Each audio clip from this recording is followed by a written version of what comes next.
Okay, let's dive right into this explainer and figure out how to actually interpret the recurring stress in your business, rather than just endlessly reacting to it. Look, if you've ever felt like you're constantly putting out fires but never actually reducing the heat, this is absolutely for you. Today, we're looking at the second awareness guide in the Built to Thrive strategy and transition domain. We're going to use a really practical framework to unpack what the pressure in your business is actually trying to tell you. So, when your business feels overwhelmed, what is that pressure actually pointing toward? We so often treat overwhelm as a schedule problem. We think to ourselves, well, if I just work harder, or if I just reorganize my calendar for the 10th time, the stress is finally going to go away. But actually, recurring pressure is usually a vital signal pointing to a much deeper constraint within your operations. It's a symptom, right? It's not the root disease. When the exact same problem keeps returning, whether that's workload, pricing discomfort, or just plain exhaustion, it's showing you that something underneath the business really needs your attention. All right, let's jump into step 1. Name where the pressure is showing up. Let's look at Alex. Alex is the owner of a small Canadian residential renovation business. We're going to follow Alex through a complete reasoning process to properly name the visible pressure, and we're going to do this without jumping to any conclusions. So look at Alex's current reality. The schedule is completely crowded. Small repair jobs are taking way longer than expected. Pricing feels really difficult to defend to clients. Larger projects are getting pushed out, and Alex is working more and more hours but feeling completely out of control. By just listing these immediate visible symptoms, Alex avoids assuming the root cause right out of the gate. Moving right along to step 2, separate the symptom from the possible cause. Now, it is incredibly common for us to try and fix the symptom first, but doing that often just creates more work without solving the real issue. Too much work is literally just the symptom. If Alex tries to fix the schedule, nothing's actually going to improve. Why? Well, because the possible underlying causes are completely different. Maybe the prices don't actually cover the travel and setup time for these small jobs.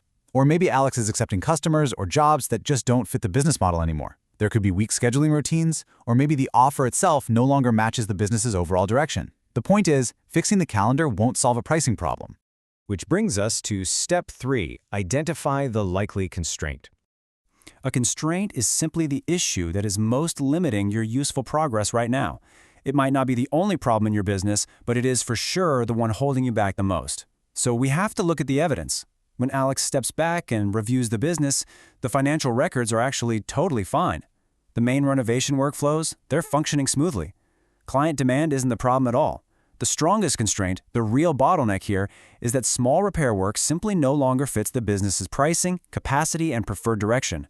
Basically, those small jobs are clogging up the machinery of the larger, much more profitable renovation work. Okay, step 4. Decide what kind of review is needed. Knowing the exact constraint tells us precisely where to look next in the Built to Thrive framework. This means we aren't just blindly tweaking things and hoping for the best. Mapping this out, we check the 4 domains. Is it a structure or liability issue? No. Is it a financial records issue? No, we establish the records are fine. Is it a repeated workflows issue? Not primarily. So Alex's pressure clearly belongs in the strategy and transition domain. Why? Because the business has to actively decide what kind of work it should actually continue accepting as it grows and evolves.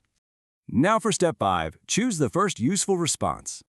Here's something absolutely crucial to remember. You don't always need a final, permanent decision right away. Sometimes you just need a deliberate, measured test so you can gather more evidence. So instead of immediately panicking and just stopping all repair work forever, Alex takes a measured approach. The first useful response is to review recent repair jobs, compare the actual effort required against the price charged, examine if those customers are actually a good long-term fit, and then test out introducing a clearer minimum price. It's really all about turning vague anxiety into practical, usable data. And finally, step 6, turn the pressure into a next step question.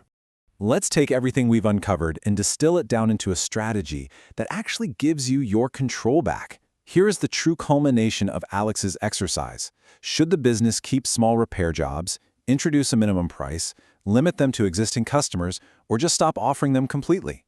Asking this specific, highly strategic question is infinitely more productive than simply throwing your hands up in the air and yelling, "I'm overwhelmed." It focuses your mind entirely on actionable choices. So by the end of this exercise, what does good enough look like for you? Well, you should be able to clearly name these 6 elements. Name where the pressure is, identify which pressure is repeating, tell the symptom from the cause, spot the constraint, pick the right domain, and form that one practical next step question. Doing this completely shifts your mindset from reactive frustration to proactive diagnosis. You aren't fixing the whole business today, you're just pointing the ship back in the right direction.